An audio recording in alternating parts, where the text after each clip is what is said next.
Okay, kumusta mga good vibes? Another video ngayon. Meron tayong feature dito isang kakaibang bike. E-bike or ano man tawag dito? Scooter? Or e-trike ba? Or reverse three-wheeler. Yan. So this is the Afrida S6.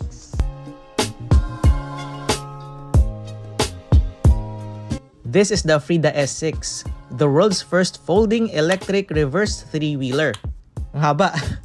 Nung una ko to nakita nung Bike Demo 2023 sa Alabang, talagang namangha ako sa kakaibang itsura nito. Nabansagan pa nga itong Tesla of e-bikes. Sa video na to, pag-uusapan natin ang features, specifications, pati na din ang insights ko dito. Impressive yet nakakapanibago. Para siyang Mars rover or anemic na Transformers. Pero anyway, it really stands out. I made several runs with the bike since December 2023. Yun nga, sa bike demo sa PhilInvest. And then sa mga susunod na mga buwan sa Starbike Festival Mall at sa mga malalapit na areas. Pati na rin sa amin. More than enough for city commutes, kung estudyante ka na nangailangan ng transpo to and from school, kung taga-condo ka at nangailangan ng pang-grocery or kahit iba pang errands, etc. etc. Talagang reliable yung bike. Okay, pagdating naman sa clearance, very tight. Sa kahit sa masikip na lugar, ideal sa mga traffic. So dito pa lang, isa pa lang yung nakabukas na pinto. Kasyang-kasya na. So kunwari you're in a rush hour, and then sobrang sikip sa traffic. But syempre, you have to do it safely. Ang mga e-bikes or yung mga e-trike na kagaya nito, kailangan nasa right lane lang ng trapiko. So pagdating naman doon, walang problema kasi narrow siya and it doesn't have to be that wide para sa stability kasi nga meron na siyang balancer. Ang pang-balance niya is yung tatlong or yung dalawang gulong dito sa harapan. So once again, this is the Afrida S6, the first ever folding electric three-wheeler na reverse sa buong mundo. Okay, pagdating naman sa switch, very easy. Ang gagawin mo lang, ito yung on and off switch niya. I-hold mo lang siya na ilang segundo at magsiswitch na siya. Ano yung mga modes na makikita rito? Ito yung speed and then ito yung odometer mo. That's it. And then yung battery life. So pagdating sa maintenance ng battery, this lasts up to 3 to 5 years. Depende sa pag-aalaga at saka sa usage na rin. Dalawa ang baterya niya. So 48 volts and then 15.6 yung battery ng bawat gilid. So dalawa siya, left and right. Ito. So provisions para sa mga passengers, tatlo. So pwede ka mag-angkas dito for your pylon and then pero dito sa harapan. Kung meron kang mga anak na gusto mong ihatid sundo sa school or gusto mo isama sa mga errands, yan. So dito ka uupo. Tapos nandito sila. Pwede rin tanggalin yung upuan sa likod para gawin mong basket or or top box. Pwede. So other controls, nandito yung kanyang busina. Check natin. Busina check. Pip pip. Pip pip. Ganun siya. Yan. Okay? And then safety feature niya, meron siya rito, nakikita yung letter P. Pag nakapindot siya, so ipreno mo lang. So P is preno. So I am assuming this is P for park. So mangyayari, diin na mo lang yung preno and then press the P. Tapos mag-hold na yung brake lever. Ayan, so kahit anong mangyari, hindi siya gagalaw. Ayan.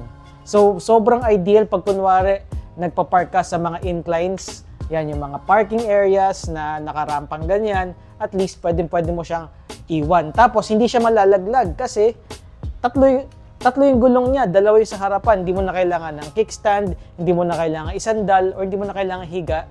Tatayo siya on its own.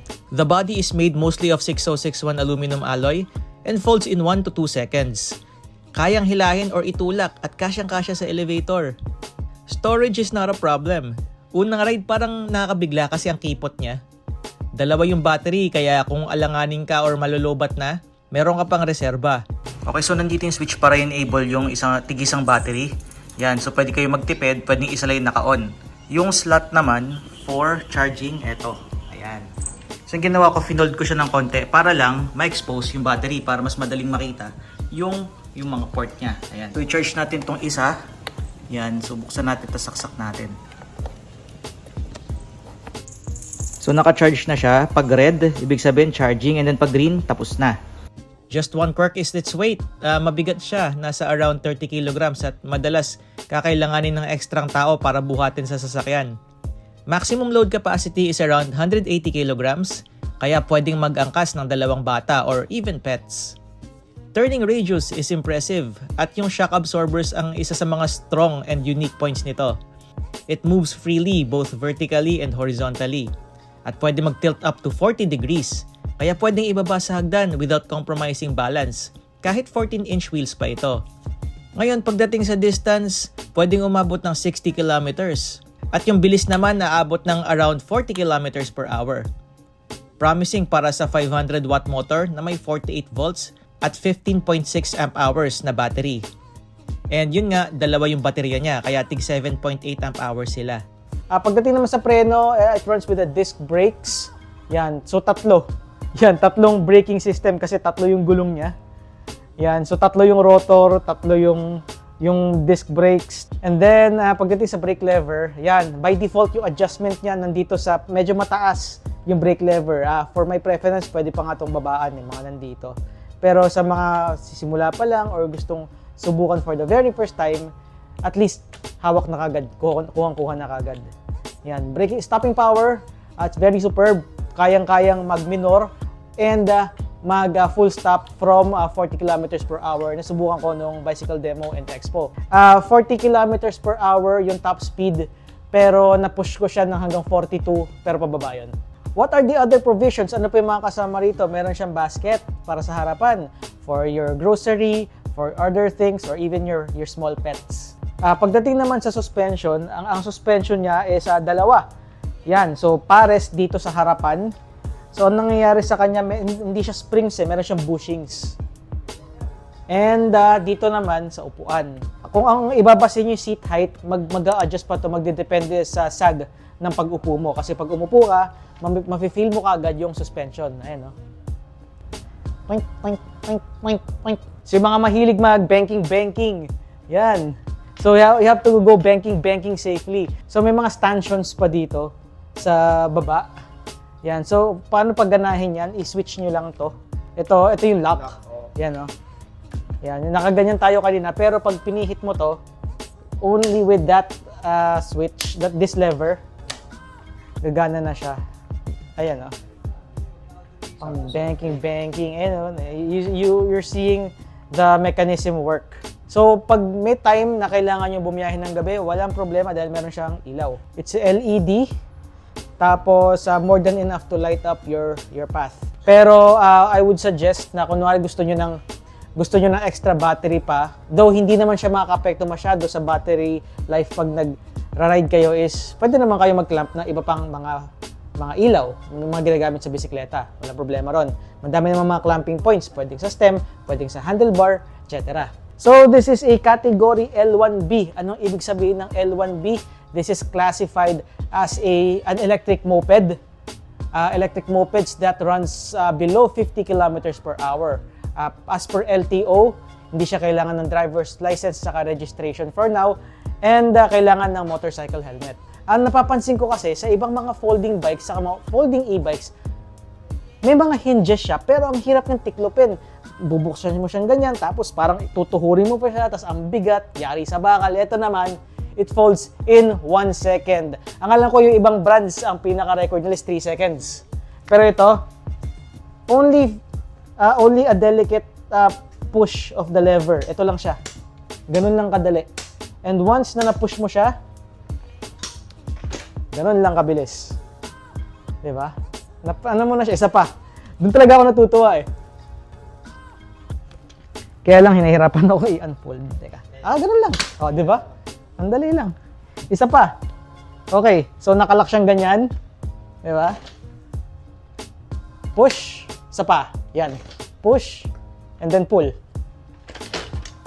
Ganun lang. Ganun lang kabilis. That easy. Yon. So let's say, nasa kayo, mga apartment, isasakay nyo ng bus, isasakay nyo ng LRT. Pwede. Di ba? Yun. Okay, so ibalik natin. Ganun lang, pag ibabalik. Ang magandang leverage dito pag ibabalik, merong handle dito. May parang grab bar na plastic dito sa upuan. Diyan mo siya kunin. Ganyan mo siya. Yan. Yun. And then kung iiwan mo siya as is, di mo na kailangan ng kickstand. Yan na siya. So specifications, this runs from 40 kilometers per hour. This is a hub motor, 500 watts. Tapos 48 volts yung battery niya. So distance na kaya niya i-cover 60 kilometers.